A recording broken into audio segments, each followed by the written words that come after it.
You ever notice how the people who make the most noise, the ones who are always first in line, aren't always the ones with the most to say?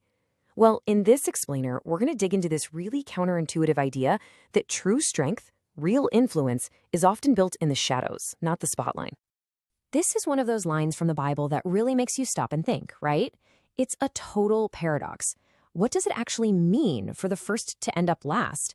And how in the world can the people who seem to be falling behind somehow end up way out in front? So, the framework for what we're talking about today comes from a powerful message by Jason Lampley. He takes the ancient story of Daniel and uses it to shine a light on this fascinating and honestly timeless pattern.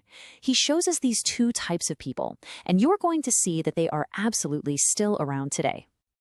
Okay, so this whole first shall be last thing, it's not some brand new idea.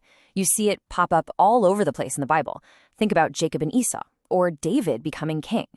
But to really get to the heart of it, we're going to zoom way in on one story that just lays it all out there. I mean, just think about those other stories for a second. Esau, the firstborn son, gets passed over for his younger brother Jacob. David, just some shepherd kid nobody paid attention to, ends up becoming the greatest king. But Jason Lampley points out that the story of Daniel in Babylon gives us the absolute clearest picture of this pattern, this clash between two kinds of people you'll definitely recognize. So, first up, let's look at the group that always, and I mean always, seems to be first on the scene. They're the ones grabbing the microphone, demanding the spotlight. Let's call them the magicians. So picture this. In the story, King Nebuchadnezzar has this terrifying dream that's wrecking his sleep. Who's the first number he calls? His experts, of course. His magicians, his astrologers, his sorcerers. Jason Lampley calls these the worldly thinkers. They're first on the scene, always look the part, and always seem to have a fast answer. These magicians, they thrive on what Lampley calls the king's food. Fame, money, status, all the perks the world can offer. And they are great at performing impressive tricks. They build up their reputation with a lot of small, flashy wins, but it's all for show. The second a real crisis hits, like the king's dream, poof, their power is gone. They have nothing. Total silence. But here's where it gets really interesting. The total failure of the magicians is what opens the door for a completely different kind of person to step up. This is where the whole game changes. And that's when we meet the Daniels. These are the people who are often completely overlooked. The ones working quietly behind the scenes. They're not chasing the spotlight. They're all about substance over show. Hey, remember how the magicians were feasting on the king's rich food? Well, Daniel and his friends, they turned it down. They chose a different diet, a different path. It was all about quiet preparation. The Daniels of the world often feel like they're being left behind. But that time in the shadows is exactly what's forging their real strength. They're not in a hurry. They're waiting, being prepared for a bigger purpose. And wow, when you put these two side by side, the difference is just night and day, isn't it? On one side, you've got the magicians, rushing to be first, driven by fame, with power that's basically just an illusion. And on the other, the Daniels, waiting patiently, motivated by truth, building real power in quiet. It's the ultimate showdown between a spectacular failure and a quiet, lasting victory.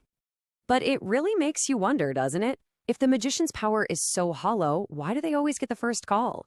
Why are we, as a culture, so captivated by the big performance instead of looking for real substance? And this whole tension between show and substance, it's not just about the performers. It's a massive test for leaders, too. And Jason Lampley brings this out perfectly by comparing two very different kings.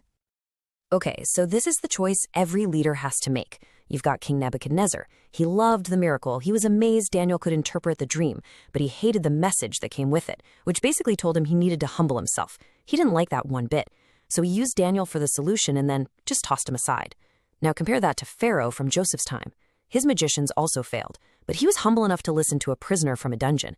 He embraced the hard truth Joseph gave him, promoted him, and ended up saving his entire nation. Big difference. So what does all this ancient history have to do with us? Well, pretty much everything, because this isn't just a story. It's a choice that we all face today in our own lives and in who we choose to listen to and follow. I mean, really think about it. Who do you give your attention to? Are you drawn to the magicians, the flashy, confident voices who put on a great show for the crowd? Or do you have the wisdom to look past all that, to find the Daniels, the quiet, humble voices that are speaking real truth? So, Jason Lamptey's message really leaves us with two powerful positive roles we can step into. We can choose to be a Daniel, trusting that the season of quiet preparation has a purpose, even when nobody sees us.